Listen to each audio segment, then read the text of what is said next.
안녕하십니까. 시 읽기 48번째 시간입니다. 오늘은 지난번에 이어서 나태주 시인의 시집 제비꽃 연정 이 안에서 9개의 시를 읽겠습니다. 나태주 시인으로 보면 두 번째 되겠네요. 시집이 좀 두껍습니다. 여기에는 이분의 시만이 아니라 한문도 있고 또 그분에 대한 뭐 소개 글 등등 여럿이 글이 담겨서 참 두툼합니다.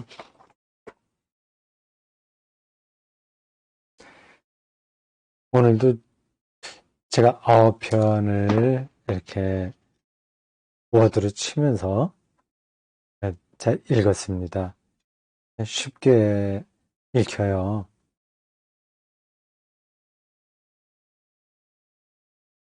따뜻한 마음이 전달됩니다. 평범하면서도 이렇게 마음을 울리는 시 같습니다.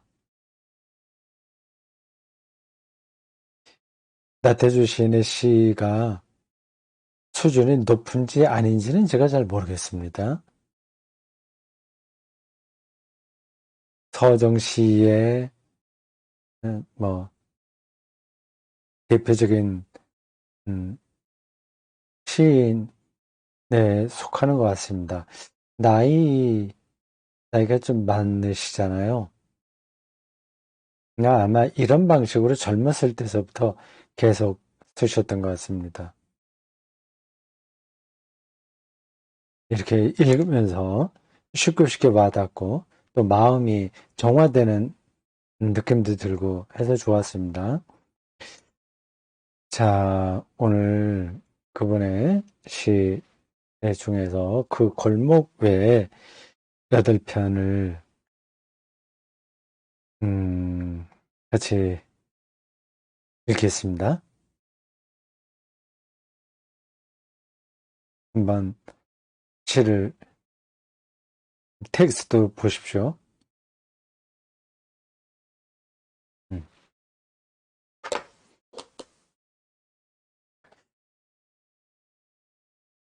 제목 그 골목 나태주 그 골목에 처음 들어섰을 때 갓 피어난 라일락 우리말로는 수수꽃다리 여러 그루가 허리 굽혀 피어 있었다. 어서 오세요. 마치 나를 향해 절을 하는 듯 피어 있었다. 고마워요. 반가워요. 이 골목 나올 때에도 그렇게 나오도록 해주세요. 장면이 우리 머릿속에 잘 그려집니다. 이분이 자주 쓰는 용어 중에 하나가 고마워요, 반가워요, 그리고 또 미안해요. 이런 것들이죠. 그러나 마음을, 이게 아주 흔한 표현인데, 그분의 마음이 전달되니까 흔하더라도 음, 느낌이 좀 특이합니다.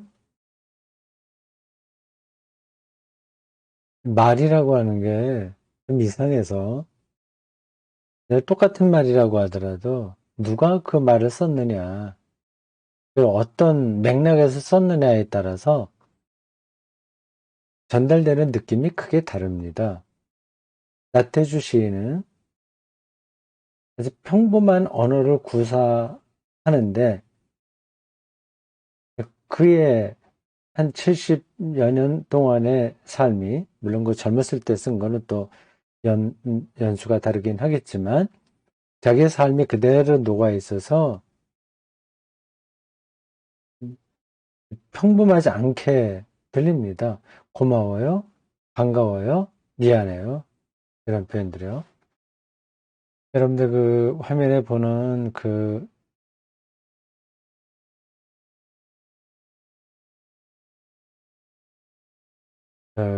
시에 그 어떻게 됐어요?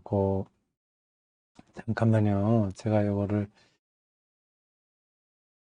보기 편리하게 약간 옆으로 돌려놓겠습니다. 제가 모니터를 두 개 사용해요. 그래서 PPT만 볼 때는 녹화하는 영상을 옆으로 이제 돌려야 됩니다. 그걸 미처 하지 못했습니다. 여러분들 화면에 보는 그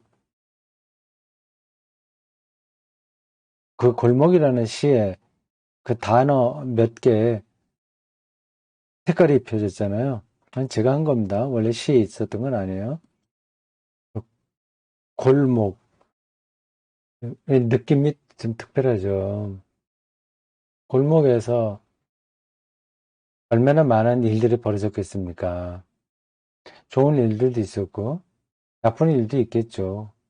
여러분들이 골목에서 살아본 적이 있어요? 지금 아파트에 사는 분들은 골목이 어떤 의미인지 잘 모를 겁니다. 제가 어렸을 때는 골목이 있는 집에서 살았습니다. 이렇게 선명합니다. 우리 집으로 들어가려면 정말 좁은 골목을 한참 들어갑니다.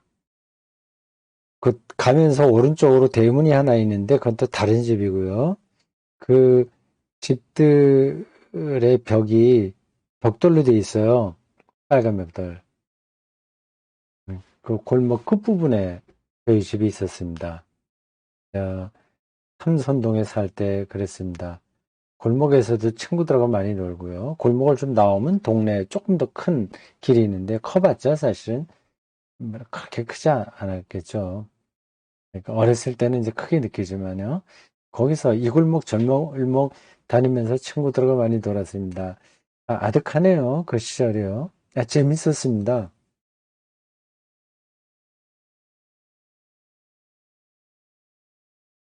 그 골목에서 아이들도 놀고 또 연애하는 사람들은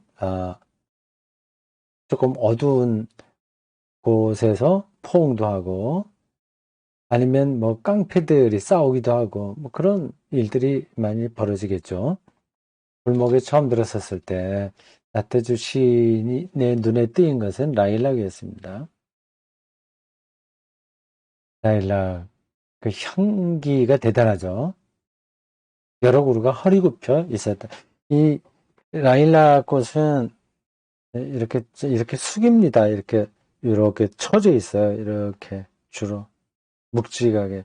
뭐 무게가 많이 나가는 건 아닌데 이렇게 쳐져 있습니다. 수수꽃 수수도 좀 휘죠. 수수도 이렇게 휘어 있는데 수수, 라일락 그렇게 되어 있습니다. 그래서 특별한 느낌이 있는 꽃이에요. 그 허리 굽혀 있는 라일락이 자기를 향해서 절을 하는 듯 피어 있었다고 합니다. 그래서 사물을 저렇게 살아있는 것으로 경험하는 거죠. 그냥 스쳐 지나갈 수도 있습니다. 향기가 좋다 그런 정도만 느끼고 갈 수 있어요. 근데 이 나태주 시인은 아, 그 라일락과 자기가 인격적인 관계를 맺는 것과 같은 상황 안으로 들어가는 거죠. 절을 하는데 피해 있었다. 이 절을 한다는 거는 참 존재하는 것에 무한한 환희를 느낄 때 가능하지 않을까요? 절. 우리가 서로 절하듯이 산다면 세상이 달라지겠죠. 절하는 게 아니라 꼿꼿하게 서서 상대방이 절하기를 바라기만 하겠죠. 우리들은 일반적으로 그렇게 삽니다.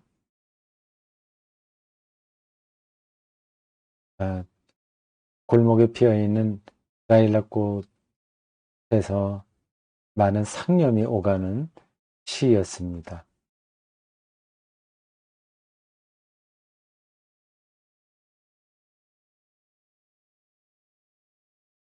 두 번째, 잡목숲 위로, 잡목숲 위로. 잡목이에요. 이렇다 할 이름도 없는 작은 나무들입니다. 먹구름 야드레한 연초록 물이 오르는 잡목 숲을 위.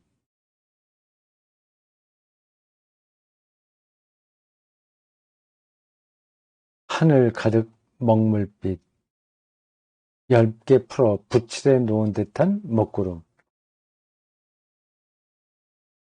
부디 저 구름이 새로 싹트고 순이 나는 어린 생명을 더욱 어리고 사랑스러운 생명으로 가꾸는 구름이기를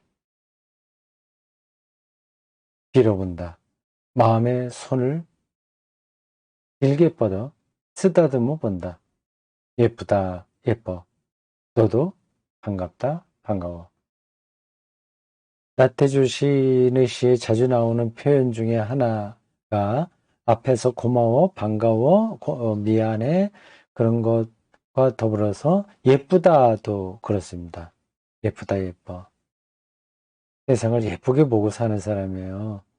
뭐 그렇다고 해서 그분이 그 어려움이 왜 없었겠습니까? 미운 사람도 많았겠죠. 그래도 예쁘게 보려고 하는 시인의 마음이 그의 시 곳곳에 녹아 있습니다. 그런 마음으로 그 이름도 별로 없는 잡목 숲풀에 어린 생명들이 사랑스럽게 자라기를 바라는 거죠. 여기에 먹구름도 나옵니다. 하늘 가득 먹물빛 10개 풀어 부칠해 놓은 듯한 먹구름.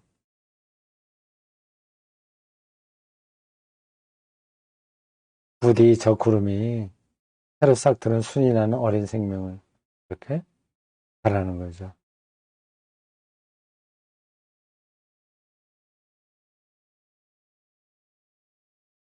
만약에 우리가 이런 마음으로 세상을 볼 수 있다면 당연히 또 그렇게 보고 살아야 되는데 얼마나 따뜻하고 감미롭고 한이에 차겠습니까? 우리가 그런 부분들을 다 놓치고 살겠죠.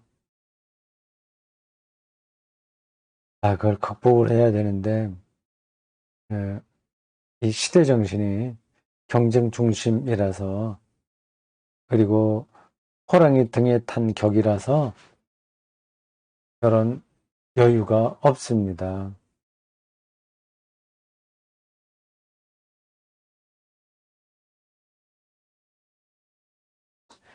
뭐 먹고 사는 게 바빠서 여유가 없기도 하지만 삶 자체가 그렇게 작동을 합니다. 시간이 좀 있다고 하더라도 이런 쪽으로 마음이 가지 않는 거죠. 여기 셋째 연에 생명으로 가꾸는 구름이기를 하고서 연이 바뀌어요. 그냥 산문으로만 본다면 빌어본다 이게 이렇게 연결돼야 되거든요. 구름이기 빌어본다. 근데 시라서 구름이기를 하고 잠깐 멈춘 다음 빌어본다. 예, 그 빌어본다는 게 구름이기를 하는 위에도 연결되고 밑에도 연결되는 거죠. 그래도 반갑다, 반가워. 예. 만나는 사람들, 만나는 존재들, 만나는 사물들을 반갑게 여기면서 살아가는 영적인 훈련이 필요합니다. 그 중에 하나가 시 읽기죠. 어려서부터 저런 시를 많이 읽고 자란다면 세상을 보는 눈이 좀 달라지지 않겠습니까?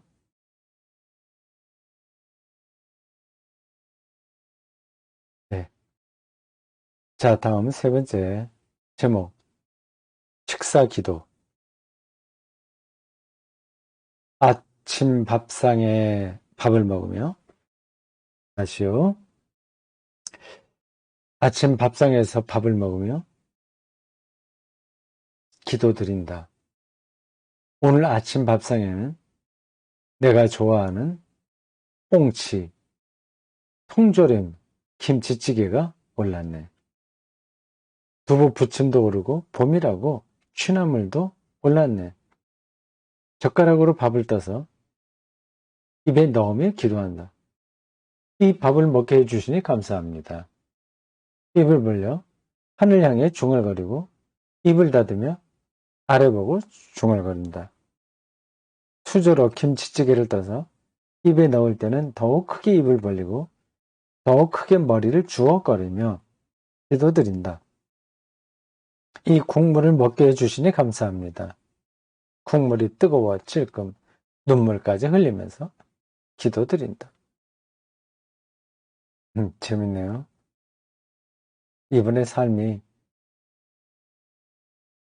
어, 기도 영성이라고 해도 기도의 영성과 하나가 되었다고 해도 음, 틀리지 않은 말입니다. 가톨릭 신자인 것 같아요. 뭐 뒤에 그런 내용이 나오는지 모르겠습니다만 그건 맞아요. 몇 군데에서 제가 읽었습니다. 가톨릭 신자요. 밥을 먹으며 기도드린다. 그게 실제로 기도한다는 게 아니라 기도하는 그런 마음이라는 거죠. 예, 그걸 감사하는 마음, 그 모든 것들을 그렇게 받아들입니다. 근데 여기 재미있는 표현이 이렇게 나와요. 꽁치 통조림 김치찌개라고 되어 있네요. 아니, 이게 색깔을 이렇게 내니까 잘 안 보이겠네요. 어, 다른 걸로 바꿔야 되겠습니다. 눈에 띄라고 색깔을 다 바꿨는데, 그냥 꽁치 김치찌개라고 할 줄 알았는데, 통조림 김치찌개예요. 이번에 참 재밌습니다. 꽁치 통조림 김치찌개를 좋아하세요? 꽁치 통조림. 어릴 땐 참 좋은데, 나이가 들어서도 통조림 꽁치를 먹나요? 뭐, 그럴 수 있죠. 그걸 좋아하시나 그러네요. 굉장히 서민적이시네. 뭐, 표현이 좀 그렇습니다. 뭐, 서민적이다, 아니다라기보다, 아, 보통 통조림을 안 먹고, 실제 꽁치를 사다가 김치찌개 끓이는 게 보통인데, 통조림이 들어와서요. 예, 좋습니다. 두부 부침도 오르고, 취나물, 뭐 이런 거요. 다음에, 젓가락으로 밥을 떠서, 뭐 젓가락으로 이렇게 먹는군요. 숟가락으로 안 하고. 근데, 그 세제안에 보면 수저로, 김치찌개는 수저로 먹고, 밥은 젓가락으로 먹고, 그런가 보시죠? 저는 숟가락, 수저는 잘 쓰지 않고 젓가락으로 주로 합니다.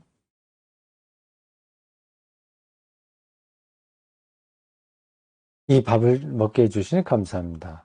그런 얘기 했습니다. 그럼 맨 마지막 단락에 이런 표현이 납니다. 국물이 뜨거워 찔끔.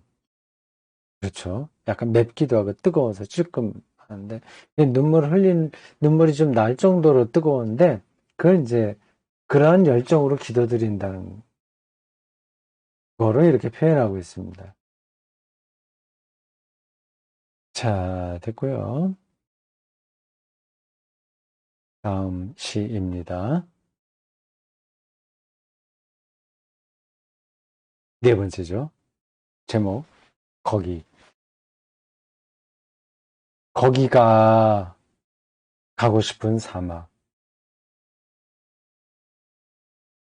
거기가 울고 싶은 사막. 거기가 죽고 싶은 사막. 너희 발 아래. 바로 거기.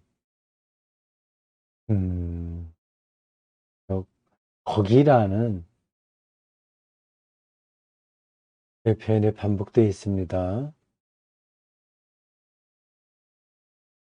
거기. 계속 나오죠, 거기가. 사막. 사막도 반복되고 있습니다. 음,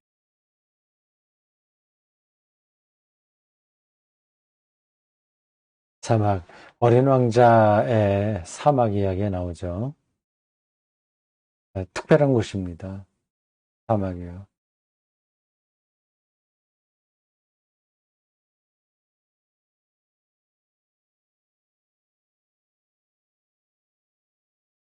제가 예정대로,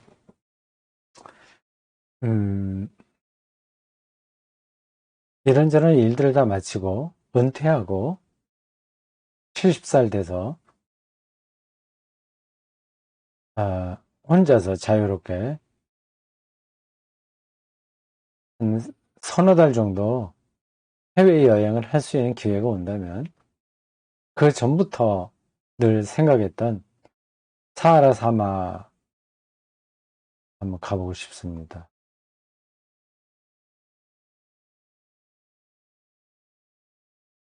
사막이 거기만 있는 건 아니겠죠. 이라크라든지, 뭐,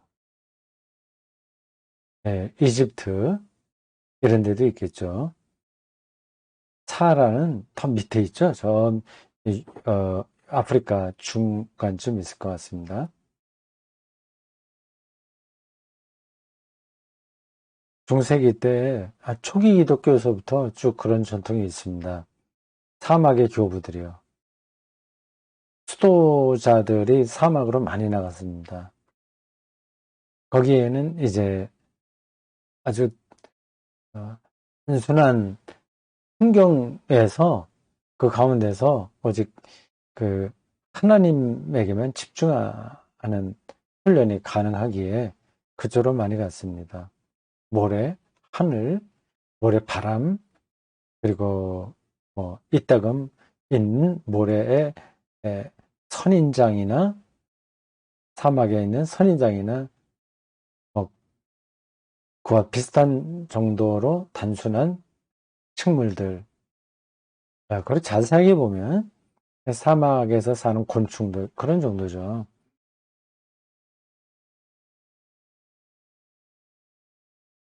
나태주 시인이 가고 싶은 사막은 과연 어딜까요? 울고 싶은 사막이고 죽고 싶은 사막이라고 그랬네요.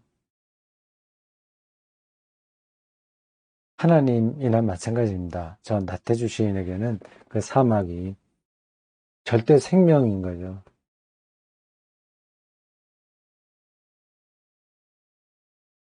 자, 그 다음 시 다섯 번째 어스름역.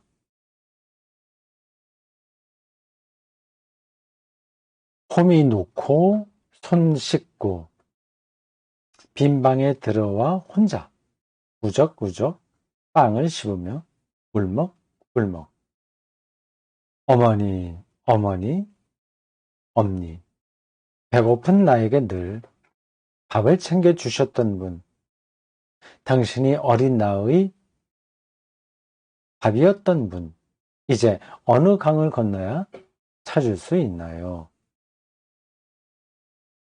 나태주 시인의 그 시에 어머니에 대한 그 그리움들이 많이 묻어나고 있습니다. 어머니와 특별한 정서적 교감이 있었던 거로 보여요. 뭐 대다수 사람들이 다 그렇죠. 아버지에 대한 이야기는 많지 않은 것 같습니다. 제가 이번에 시를 다 읽거나 깊이 아는 게 아니라서 단정적으로 말할 수는 없으나 최근에 접한 시들 중에서 주로 이 시, 제 느낌에 어머니에 대한 인상은 많이 시에 녹아 있다. 반면에 아버지는 그렇게 많지 않더라 하는 겁니다.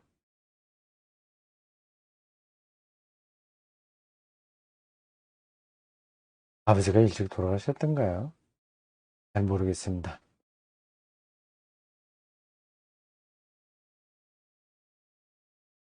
두 번째 연 보세요. 어머니, 어머니, 엄니. 어머니, 어머니 부르고, 콤마, 숨 한번 쉬고, 엄니. 이거는 아주 어렸을 때 불렀던 표현이죠. 이 충청도에서는 공주 출신이시죠? 거기서는 어렸을 때 어머니를 엄니라고 불렀는가 보죠.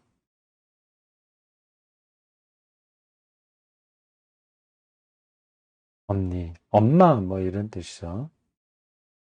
배고픈 나에게 늘 밥을 챙겨주셨던 분이면서 그분 밥이었죠, 어머니가.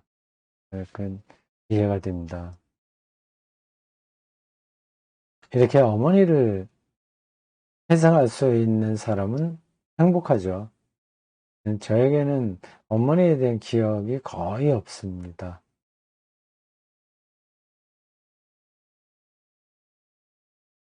초등학교 1학년 때 돌아가셨어요. 근데 그 전에 오래 알았기 때문에 같이 지낸 적이 별로 없었던 것 같습니다. 그냥 알아서 멀리 병원에도 계셨고 어디 요양하느라고 어떤 외딴 집에 가 계시기도 하고 해서 그래도 집에 함께 살았던 때가 있긴 있을 텐데 기억에는 전혀 남아 있지 않아요.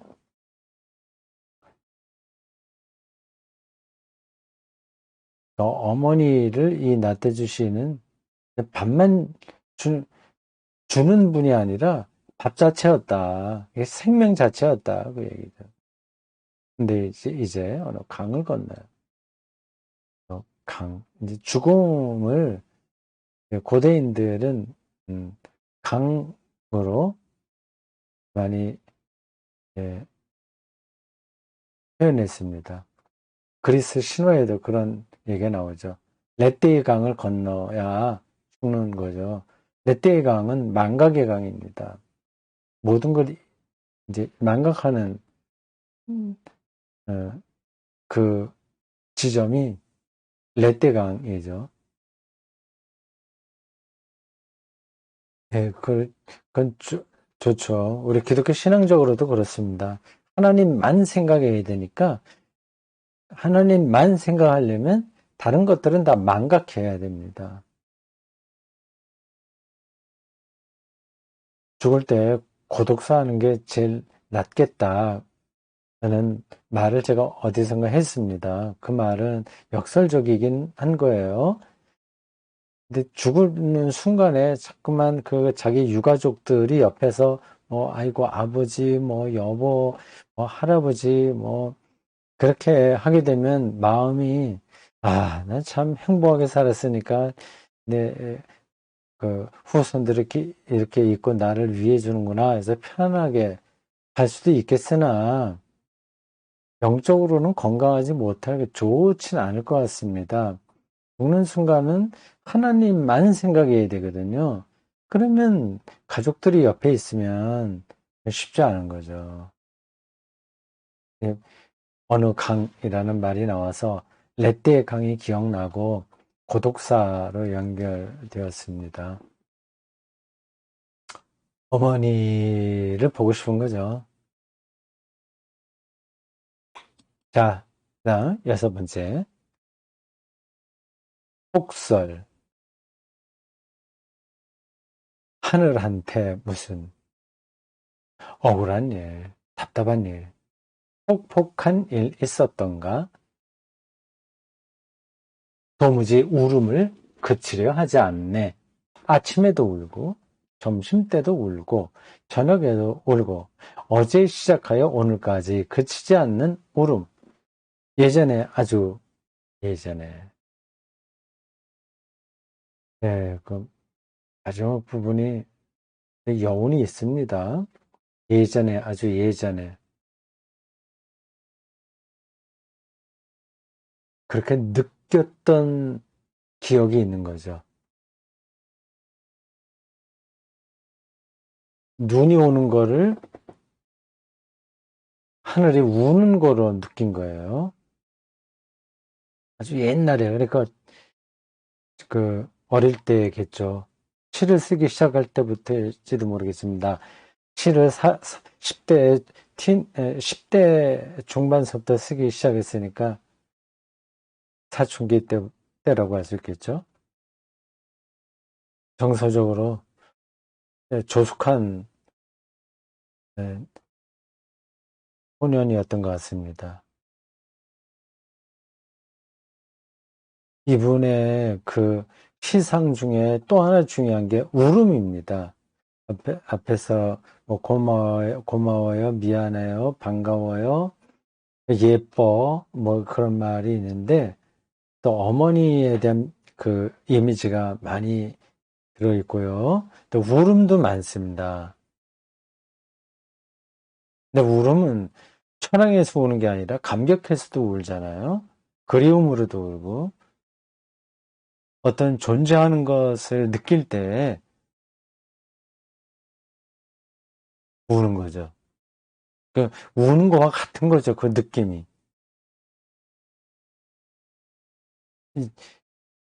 있다가 다 사라진다는 사실을 아니까 존재했다는 것은 지금 우리가 이렇게 있는 상태가 영원하지 않다는 거를 뚫어보는 거거든요. 그런데 이제 다 불쌍한 거죠. 어떻게 보면.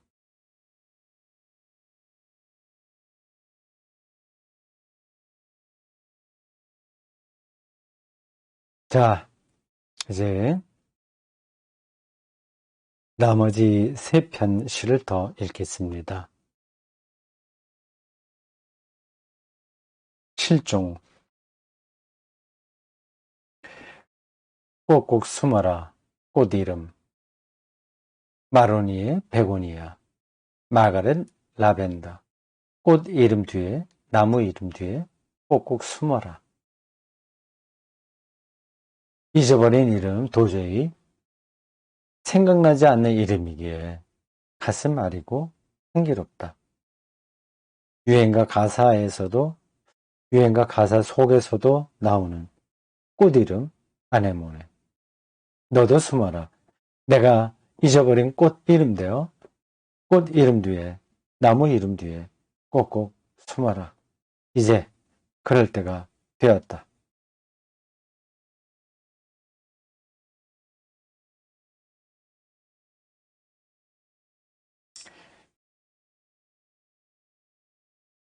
이분에게 꽃 이름은 그분의 시인 것 같습니다. 시만 남고 자기는 없어지는 거죠.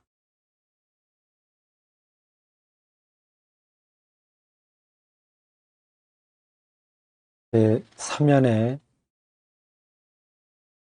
이런 표현이 있습니다. 너도 숨어라. 너는 시인 자신이죠.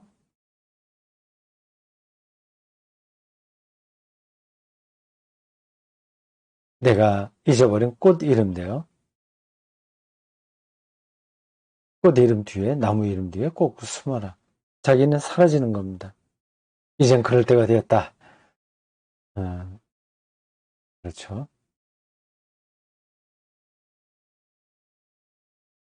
우리는 잊히는 거를 무척 힘들어 합니다.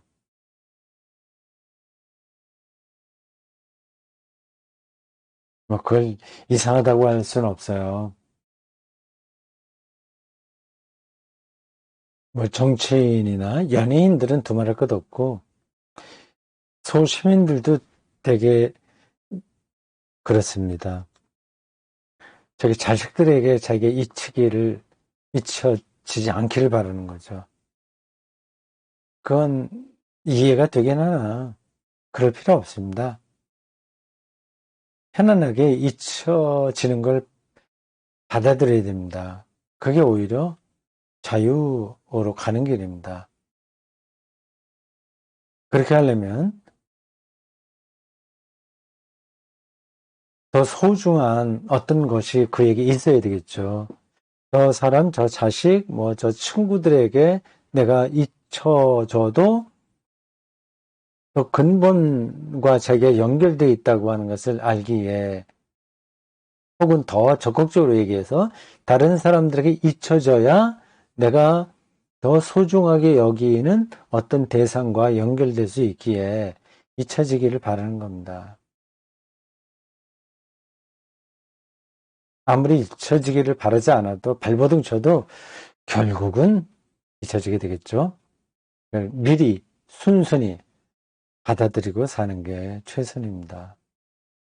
시인은 그런 마음으로 자기가 실종되기를 바란다. 이미 그럴 만한 나이가 되었다.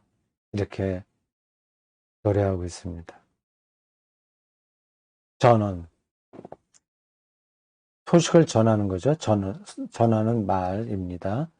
요런 시도 나태주 시의 아주 전형적인 형태입니다. 잘 지내? 어떻게? 그렇지, 알았어, 견뎌봐, 이런 표현들이요. 읽어보겠습니다. 저는 잘 지내? 집에서 잘 지내지? 문 열면 산도 보이고 들도 보이고 강물도 보여? 그러면 거기서 잘 지내길 바래. 밤이면 새삼 달이 밝고 빛나는 별도 보인다고? 그러면 됐네. 거기서 잘 지내. 별빛과 함께, 달빛과 함께 거기서 잘 지내. 나도 여기서 잘 지낼 거야. 그러나 너무 오래 못 봐서 얼굴 잊어버리겠어. 가물가물. 전화로 목소리라도 좀 들려줘. 너무 네가 보고 싶어. 마음이 많이 힘들어. 알았지? 나태주 시인이 자기 손자를 생각하면서 쓴 시일까요? 자기 딸을 생각하면서 쓴 시일까요? 모르겠습니다. 아니면 어떤 절대적인 생명을 향한 그리움일까요? 신일까요? 신. 아니면 어떤 친구일까요? 아니면 이 어떤 결혼을 하지 못했으나 이런저런 사정으로 헤어진 연인일까요? 잘 지내? 네, 잘 지내지? 이렇게 쭉 나갑니다. 근데 그게 산, 들, 강물, 달, 별, 아, 그런 것들을 같이 보고 있으니까 그 사람도 보고 나도 보니까 그래, 그렇게 그러면 됐네 하네요. 그렇지만 뒤에 가서는 그래도 그립다, 보고 싶다, 목소리라도 듣고 싶다, 그렇게 얘기합니다. 마지막 시입니다. 제목, 아직은. 날씨가 좋으면 우유를 좀 사다 주시겠어요?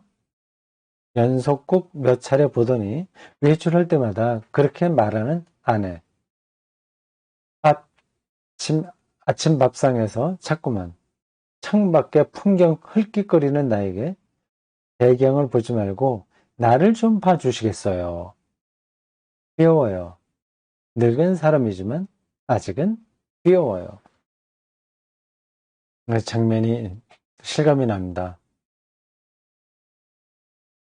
연속곡을 주로 보시네요. 그 부인께서. 여자분들이 다 그런 건 아니지만 대체로 그런 경향은 좀 있는 것 같습니다. 시간이 날 때 드라마를 좋아하시는 것 같아요. 여자분들에게 그런 경향이 있다고 얘기하면 요즘은 그 좀 맞지 않는 이야기이긴 합니다. 왜 남녀 이걸 구별해서 보냐 하는 거죠. 뭐 페미니즘에서 보면 음, 좀 혼자를 들을 만한 이야기입니다. 어쨌든 자기 아내가 어, 자기를 아들 심부름 시키듯이 자기는 연속곡 보면서 그런 얘기를 한다는 거예요. 그게 귀엽다는 겁니다. 두 번째 연이 뭐내 얘기 비슷한 느낌도 들어요. 밥 먹다가 이제 저 창밖 헐끗헐끗 많이 보잖아요. 이 늘 사시사철마다 풍경이 다르죠. 같은 계절이라고 하더라도 그 날씨에 따라서 흐렸냐, 맑았냐, 비 오냐, 뭐 기온에 따라서 다 다르니까 재밌잖아요. 그거 볼 때, 네, 같이 밥상을 앞에 있는 사람은, 왜 자꾸만 거기만 보냐, 네, 자기도 좀 보지, 뭐 그런, 여기 비슷한 겁니다. 이 나태주 시인은, 그래도 참 마음이 따뜻한 분인 것 같아요. 귀여워요. 이렇게 표현하네요. 이렇게 예뻐요라는 뜻이기도 하죠. 상대방이 늙은 사람이지만 아직은 귀여워요. 예, 아, 그렇게 자기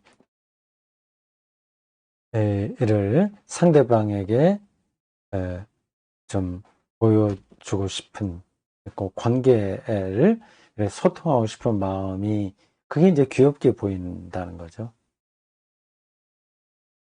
자, 우리 여기까지